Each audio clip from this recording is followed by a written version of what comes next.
The Jamming IP Field Center is now available. I will leave a link down below so you can grab yours today. Top 10 cards to pick up from the Battles Crystal Revenge Edition. Make sure you guys smash the crap out of that subscribe button so you guys don't miss out on more awesome content. First thing on this block we're going to talk about is the Dark Crystal Beast, and we'll also lump your regular Crystal Beast into this as well. So one of the big focusing points on this set is the Dark Crystal Beast. Let's be honest here, alright? If you're a huge fan of collecting iron, if you look around on the internet, you can find sets of this stuff for 20 bucks, alright? That's all of the secret rares times 3. You get your core, 25 bucks, you are good to go. Now, is this something that you'll be able to get much cheaper along the way? Quite possibly, but if you're a fan of the show, you want your Dark Crystal Beast, honestly, I think that this isn't a terrible thing. The casual player base out there will absolutely love this option, and I think that that's a really good thing. So, massively easy. Cards look great in their secret rare, and that's honestly what you really care about here. Good accessibility, and they look gorgeous for you to play. So, easy access. Next up is going to be Blackwing Core. Now, the reason why I mentioned this in particular is because people have been looking at, Edison format, some of these past formats, and they're like, wow, Blackwing cards are expensive. I agree with you. I think some of the Blackwing prices were ridiculous up until this set. This is one of those sets that I would give some consideration to, and honestly just go, hey, I want to be able to pick up Blackwings. I want to be able to mess around with what's going on here. I want to play some of these past formats. You can do so here. All right, cheap affordability. Once again, when you're looking at like these cheap deck cores that are floating around on the market, you really will get a good chance here. So not only that, I think for a past format intro, that's really good. If you don't know how to play past formats, or you don't really want to, that might not concern you, but once again, cheap entry point, really getting solid here. Next up is going to be Toon Core. Now, for those of you that saw Toon prices after, months of Toon chaos, you probably thought the exact same thing I did. Why are these Toon cards going so chaotic? All right, this set aimed to do something that you really didn't expect. They reprinted a lot of the Toon stuff that we saw from Toon Chaos, and they put it down in value, which needed to happen. I know a few people that just casually wanted Toon cores. Even if you're like on a budget playing this game, this core is now way cheaper for you to get. So if you love Toons and you want the chance to get on the base floor and have some of the better Toon cards really cheap, you can do so. I mean, obviously there's higher Toon rarity cards. I know the collectors out there love their blingy Toon cards, but let the players out here that want to have, the fun character deck from the TV show, let them have the chance to get that, all right?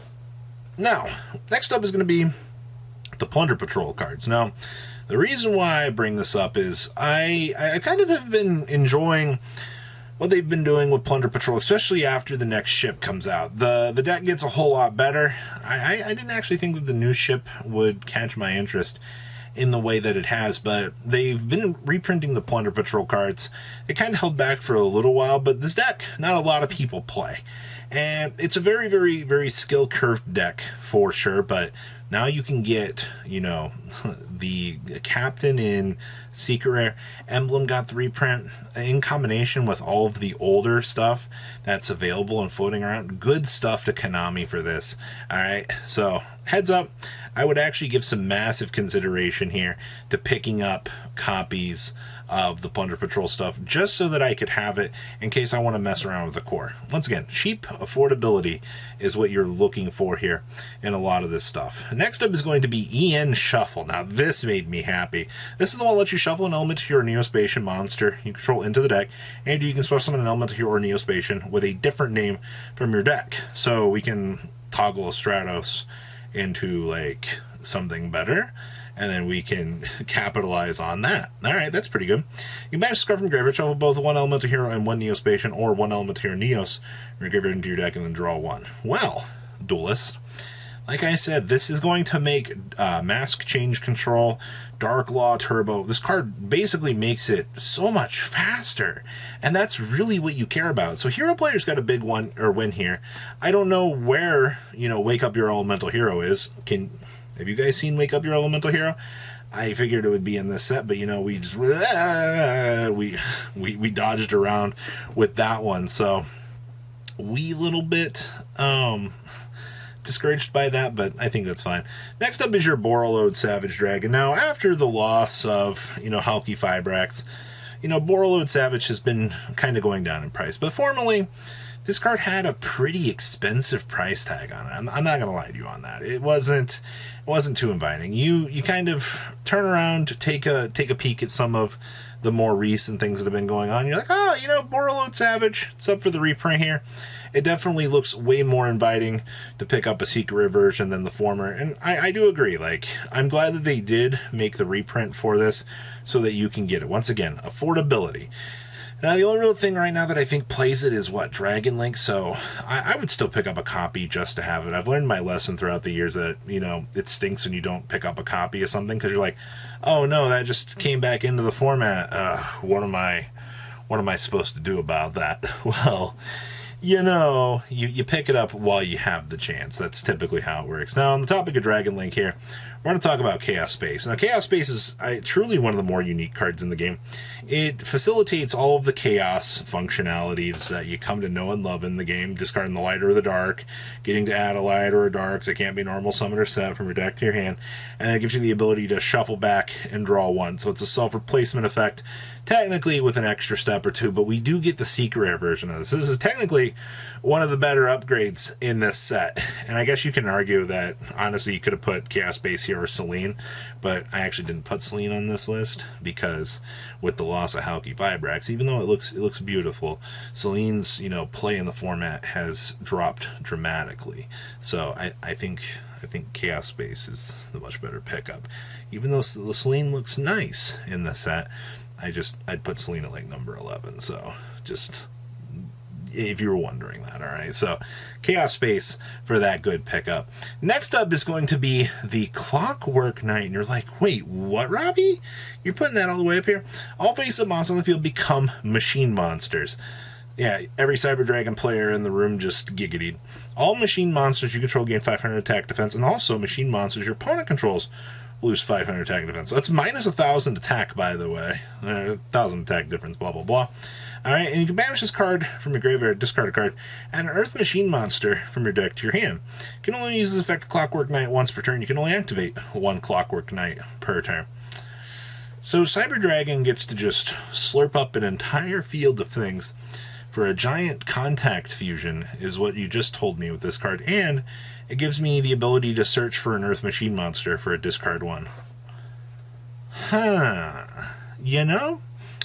I think this card is actually one of the best solid cards in the set, just for what value that this card actually generates. Don't underestimate it. Next up is going to be the Access Code Talker. So this was like the headliner of the set. Alright, the thing with Access Code Talker in this set was we needed a more affordable version of this link for, obviously it's going to be the most expensive card in the set next to the Prismatic Secret Rares, for sure, but if you're able to pull this card and you're able to, get your version that you need to play, it's good. The fact that we're bringing down the price ceiling for these boss monsters that people don't want to spend these irregular amounts of money on, I think that that's a solid win at the end of the day. So Access Code Talker definitely is going to be my number 2 pickup out of this set, strictly because affordability. Budget players are going to be much happier seeing a $50 card, get knocked off of its pedestal and getting much cheaper for them to get, because Access Code Talker steals games. Even now, Access Code Talker is still one of the best Yu-Gi-Oh cards really out there. And then, last but not least, is going to be the Prismatic Exodia set. Now, this isn't going to be a lot of people aren't going to be able to do this, and I understand that, but I think whatever price tag that this ends up being, the collectors are going to go crazy for this. This is going to be something that's going to kind of be interesting for the test of time. And I am kind of curious to see where this is going to, settle in the near future, whether or not this will end up being crazy expensive or crazy low at the end of the day. But I do think that there is something to be said here as we kind of go forward here. So I am definitely going to put the Prismatic Exodia relatively high on this list at number 1, because that's my personal pick out of the set as for anything. So, what do you guys think? Please leave a comment down below, tell me what you guys think. And I'll see your beautiful faces back here later in the day, guys. Peace out. Patrons, thank you.